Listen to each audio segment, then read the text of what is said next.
ഓം നമോ ഭഗവതേ സായീശ്വരായ. ശ്രീ സത്യസായി ഭാഗവതം. ചിത്രാവതി പുളിനങ്ങളിൽ. ചിത്രാവതി മണൽത്തിട്ടയിൽ ഭക്തർക്കൊപ്പം ബാബ ഇരുന്നു. പിന്നീട് വിരലുകൾ കൊണ്ട് മണലിൽ വരയ്ക്കാൻ തുടങ്ങി. ജിജ്ഞാസയോടെ ഒരാൾ തിരക്കി, എന്താ വരയ്ക്കുന്നത്? താമസിയാതെ ഇവിടെ ഒരു പുതിയ മന്ദിരം നിർമ്മിക്കും. അതിൻ്റെ പ്ലാനാണിത്. ഇവിടെ ആയിരക്കണക്കിന് ഭക്തന്മാർ വരും. വിദേശത്തു നിന്നും ഭക്തന്മാർ വരും. ലക്ഷക്കണക്കിന് ജനങ്ങൾ ഇവിടെ എത്തും. പുട്ടപർത്തി അത്യുന്നതമായ ഒരു തീർത്ഥാടന കേന്ദ്രമായി തീരും. അന്ന് പലർക്കും അത് ഉൾക്കൊള്ളാനായില്ല. പക്ഷേ കാലം ഭഗവത് വാണികളെല്ലാം സത്യമെന്ന് ലോകത്തെ ബോധ്യപ്പെടുത്തി. ശ്രീനേത്ര ദർശനം. ചിത്രാവതി തീരത്ത് ഉത്സാഹത്തിമർപ്പിന്റെ കാലമായിരുന്നു അന്ന്. ബാലസായി കൂട്ടുകാരോടും ഭക്തരോടും ഒരുമിച്ച് ചിത്രാവതി തീരത്ത് ചെല്ലും. ഭജന പാടും. ഭജനാനന്ദത്തിൽ മുഴുകിയ ഭക്തർക്ക് ചിത്രാവതി തീരത്തെ മണലിൽ നിന്നും പ്രസാദമായി ഓരോരുത്തരും ആഗ്രഹിച്ചതൊക്കെ സമ്മാനമായി ബാബ എടുത്തു കൊടുക്കും. ഒരിക്കൽ ചില ഭക്തന്മാർ ചോദിച്ചു, സ്വാമിയുടെ യഥാർത്ഥ രൂപം ഞങ്ങളെ കാണിച്ചു തരുമോ? സമയമാകട്ടെ എന്ന് പുഞ്ചിരിയോടെ മറുപടിയും ഉണ്ടായി.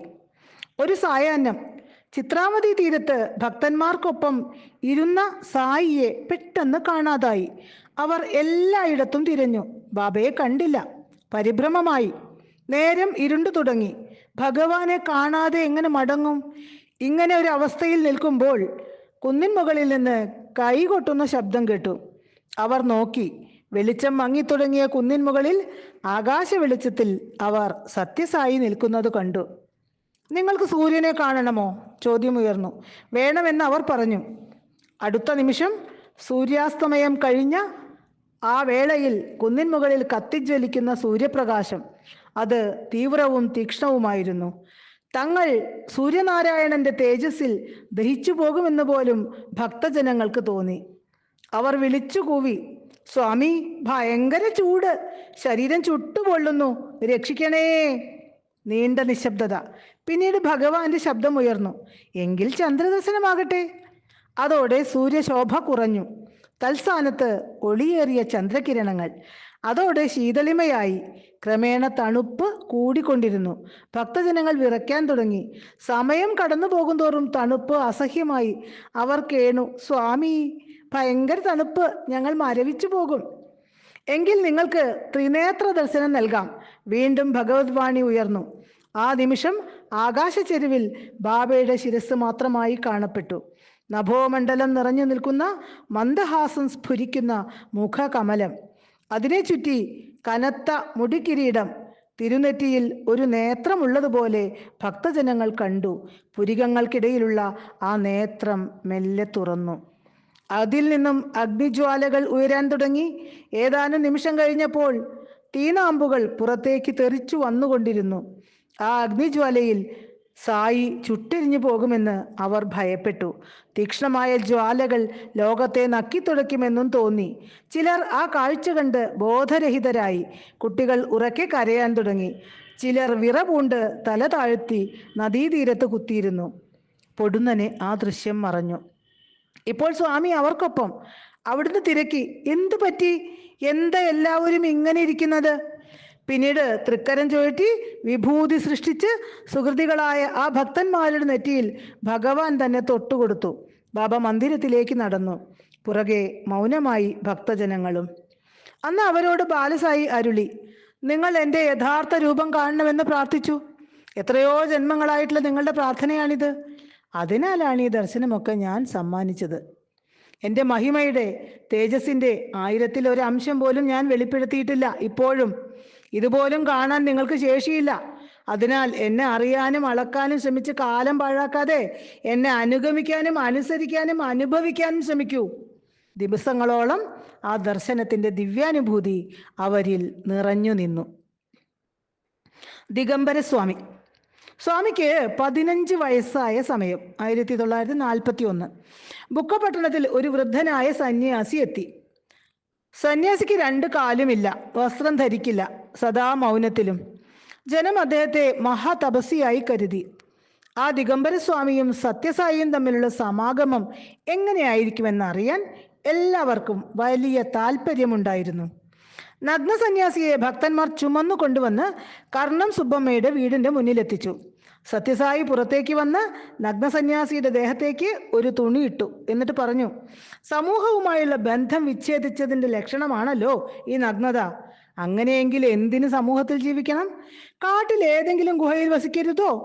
അതല്ല, ശിഷ്യന്മാർ, ആഹാരം, പദവി, ഇതിലൊക്കെ ആഗ്രഹമുണ്ടെങ്കിൽ എന്തിനീ വേഷം കെട്ടി നിസ്സംഗനെന്ന് മറ്റുള്ളവരെ ധരിപ്പിക്കണം? ദിഗംബരസ്വാമിയുടെ മൗന നഗ്നതാവ്രതത്തിനു മേലുള്ള ഈ ആക്രമണം കടുത്തതായിരുന്നു. പക്ഷെ ബാലസായി പരിഹസിച്ചതല്ല, നിന്ദിച്ചതല്ല. അഭയഹസ്തവുമായി ദിഗംബരസ്വാമിയെ അനുഗ്രഹിച്ചുകൊണ്ട് ബാലസായി അരുളി, എനിക്ക് നിങ്ങളുടെ ബുദ്ധിമുട്ട് അറിയാം. ഇവിടെ നിന്ന് ഏകാന്തതയിലേക്ക് പോയാൽ ഭക്ഷണവും താമസവും എങ്ങനെ ലഭിക്കുമെന്ന് നിങ്ങൾ ഭയക്കുന്നു, ശരിയല്ലേ? ഞാൻ ഇതാ വാക്കു തരുന്നു. ആരെങ്കിലും ഈശ്വരനാമത്തെ ആശ്രയിച്ചാൽ അവർ എവിടെയാണെങ്കിലും ഞാൻ കൃത്യമായി അവർക്ക് ആഹാരം എത്തിച്ചിരിക്കും. അതിനുള്ള വിശ്വാസവും കരുത്തുമില്ലെങ്കിൽ നിങ്ങൾക്ക് ഈശ്വരനെ ഇവിടെ തന്നെ ഇരുന്ന് സ്മരിക്കാം. നഗ്നനായി ഇങ്ങനെ അലഞ്ഞു തിരിയണ്ട. മറ്റുള്ളവരെ കൊണ്ട് ചുമപ്പിച്ച് അവരെ കഷ്ടപ്പെടുത്തണ്ട. ബാലസായിയുടെ അജ്ഞാശക്തിയുള്ള അഭയവാണി കേട്ട് ഗ്രാമീണർ തരിച്ചുപോയി. ദിഗംബരസ്വാമിയുടെ മനസ്സും മാറി. അഗ്നിപരീക്ഷ. ദിവ്യപുരുഷനെന്ന് സ്വയം പരിചയപ്പെടുത്തുന്ന ബാലസായിയെ എതിർക്കുന്നവരും ഉണ്ടായിരുന്നു. ആരെങ്കിലും എതിർക്കാതെ ലോകമെങ്ങനെ വിഭുവിൻ്റെ മഹിമയറിയും? അതിനുള്ള രംഗവും പർത്തിയിൽ ഒരിക്കൽ ഒരുങ്ങി. ഒരു രാത്രി ബാലസായി 10ഓളം കുട്ടികളുമായി തൻ്റെ താമസ സ്ഥലത്ത് വരാന്തയിൽ 6നും 9നും ഇടയിൽ പ്രായമുള്ള 10ഓളം കുട്ടികൾ ഉറങ്ങുന്നു. ബാലസായി മുറിക്കകത്തും. ബാലസായി വസിക്കുന്ന കുടിലിന് തീ വയ്ക്കാൻ ചിലർ തീരുമാനിച്ചു. ദിവ്യനാണെങ്കിൽ രക്ഷപ്പെടും, അല്ലെങ്കിൽ ദഹിച്ചു പൊയ്ക്കോളും എന്നായിരുന്നു അവരുടെ ചിന്ത. എതിർപ്പുകാരിൽ ചിലർ പമ്മി വന്ന് ബാലസായി കിടക്കുന്ന മുറിയുടെ വാതിൽ പുറത്തുനിന്ന് കുറ്റിയിട്ടു. പിന്നെ കുടിലിന് തീ വെച്ചു. അതിനുശേഷം അവർ ഓടിപ്പോയി ഒളിച്ചിരുന്നു. ചൂടും പുകയുമേറ്റ് കുട്ടികൾ ഞെട്ടി ഉണർന്നു. അവർ ഭയന്നു വിറച്ചു. തങ്ങളുടെ പ്രാണനായ രാജു വീടിനുള്ളിൽ മുറി പൂട്ടിയിട്ടിരിക്കുന്നു. അവർ രാജു രാജു എന്ന് ഉറക്കെ വിളിച്ച് കരയാൻ തുടങ്ങി.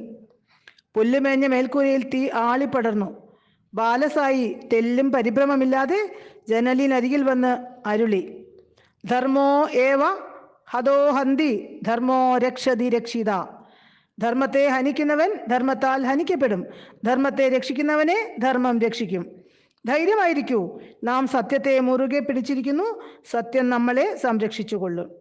ആ വാക്കുകൾ കേട്ട് കുട്ടികൾ കണ്ണുകൾ ഇറുകെ അടച്ച് രാജു രാജു രാജു എന്നിങ്ങനെ മന്ത്രം പോലെ ഉറക്കെ പറയാൻ തുടങ്ങി. പെട്ടെന്ന് ഇടി മുഴങ്ങി. അതോടൊപ്പം കനത്ത മഴയും അവിടെ മാത്രമുണ്ടായി. തീ പിടിച്ച കുടിലിന് മുകളിലായിരുന്നു ശക്തമായ അകാല വർഷം. ആളിപ്പടർന്ന തീ കോരിച്ചൊരിഞ്ഞ മഴയിൽ അണഞ്ഞു. കാട്ടുതീയിൽ നിന്ന് കണ്ണനാൽ രക്ഷിക്കപ്പെട്ട ഗോപാലന്മാരുടെ മനോനിലയിലായി ആ ഗ്രാമീണ ബാലന്മാർ. രാജു രാജു, രാജുവില്ലാതെ ഞങ്ങൾക്ക് ജീവിക്കാനാവില്ല രാജു, അവർ അതീവ വികാരത്തോടെ എങ്ങലടിച്ചുകൊണ്ട് പറഞ്ഞു. ബാലസായി അവരെ ആശ്വസിപ്പിച്ചുകൊണ്ട് പഴവും മറ്റും പ്രസാദമായി സമ്മാനിച്ചു. എവിടുന്നാ ഈ പഴങ്ങൾ? അതിശയത്തോടെ കൂട്ടുകാർ തിരക്കി. എന്തിനത് അറിയണം? കിട്ടിയത് കഴിക്കൂ. കിടക്കുന്നത് കൊട്ടാരത്തിലായാലും വഴിയരികിലായാലും ഉറക്കം കിട്ടിയാൽ പോരെ? അതുപോലെ നിങ്ങളുടെ വയറ് നിറഞ്ഞാൽ പോരെ? സത്യൻ ചോദിച്ചു. ബാലസായിയെ ചുട്ടരിക്കാൻ ശ്രമം നടന്നത് പിറ്റേ ദിവസം തന്നെ ഗ്രാമം മുഴുവനും അറിഞ്ഞു. സുബ്ബമ്മ കോപിഷ്ഠയായി. ഉടൻ തന്നെ കുറ്റവാളികളെ കണ്ടെത്താൻ അവർ നിർദ്ദേശം കൊടുത്തു. താമസിയാതെ അവരെ കണ്ടെത്തി. ഉടൻ തന്നെ കുറ്റവാളികളോട് ഗ്രാമം വിട്ടുപോകാൻ സുബ്ബമ്മ ആജ്ഞാപിച്ചു. കാരണം ഗ്രാമം മുഴുവനും തന്നെ അവരുടെ പുരയിടമായിരുന്നു. നാട്ടിൽ ഇനി തങ്ങരുതെന്ന കൽപ്പന കുറ്റവാളികൾക്ക് ഇടുത്തി പോലെയായി. ബാലസായി മെല്ലെ അവരെ സമീപിച്ചു. മധുര മന്ദഹാസത്തോടെ പറഞ്ഞു, സുബ്ബമ്മ, ദയവ് കാണിക്കൂ. അവരെ ശിക്ഷിക്കരുത്. അറിഞ്ഞോ അറിയാതെയോ അവർ തെറ്റു ചെയ്തു പോയി. അവരോട് ക്ഷമിക്കൂ. അവരെ നാട് കടത്തരുത്. ബാലസായിയുടെ വാക്കുകൾ അവർ മനസ്സില്ലാ മനസ്സോടെ സ്വീകരിച്ചു. സത്യന്റെ വാക്കുകൾ കേട്ട് സമീപമുണ്ടായിരുന്ന സുബ്ബണ്ണയും രാമണ്ണയും ബാലസായിയെക്കുറിച്ച് അഭിമാനം കൊണ്ടു. അവർ ബാലനെ തോളിലേറ്റിക്കൊണ്ട് പറഞ്ഞു, സത്യൻ പൂർവജന്മത്തിൽ മഹായോഗി തന്നെ ആയിരുന്നു. അല്ലെങ്കിൽ ഇത്തരം മഹനീയ ഗുണങ്ങൾ ഇത്ര ചെറുപ്പത്തിലേ എങ്ങനെ ലഭിക്കും? ഈ അപരാധികളോട് എങ്ങനെ ക്ഷമിക്കാനാവും? നമ്മുടെ ഗ്രാമം സത്യൻ മൂലം പ്രശസ്തമാകാൻ പോകുന്നു.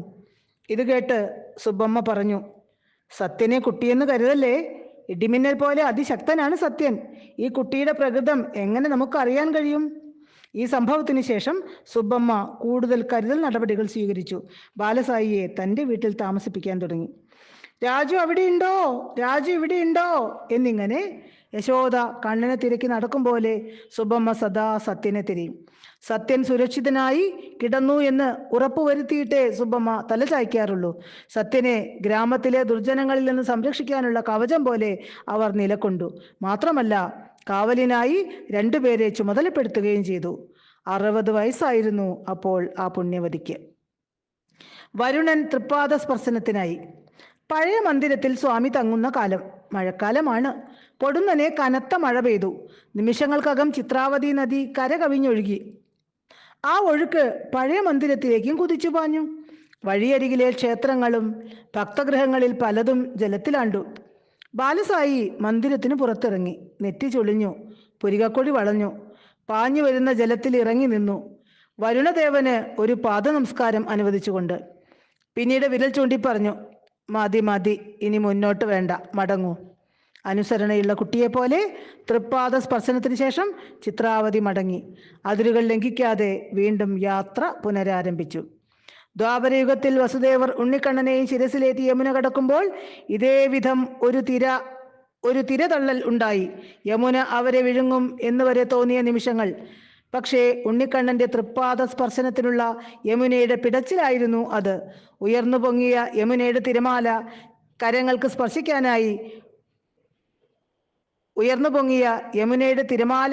സ്പർശിക്കാനായി ഉണ്ണിക്കണ്ണൻ കാല് നീട്ടിക്കൊടുത്തു.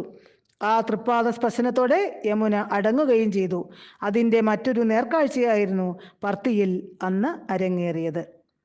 സത്യസായി അവതാരം രണ്ട് പ്രത്യേകതകൾ സത്യസായി അവതാരത്തിൽ പ്രകടം. ഒന്ന്, തൻ്റെ ചരിതം അവിടുന്ന് തന്നെ പ്രഭാഷണങ്ങളിലൂടെ സ്വയം വെളിപ്പെടുത്തിയിട്ടുണ്ട്. ജനനം, ബാല്യം, കൗമാരം, മഹിമകൾ, നേരിട്ട ക്ലേശങ്ങൾ, ലക്ഷ്യം തുടങ്ങിയവ വ്യക്തമായി ബഹുജന സമക്ഷം പ്രഭാഷണ വേളകളിൽ അരുളിയിട്ടുണ്ട്. അതിനാൽ ആരെങ്കിലും കണ്ടതോ കേട്ടതോ അല്ല ശ്രീ സത്യസായി ചരിതം. 2, അവതാരപുരുഷൻ തൃക്കയ്യാലെ 15 ഗ്രന്ഥങ്ങൾ രചിച്ചു. ഓം തത് സത്ത്.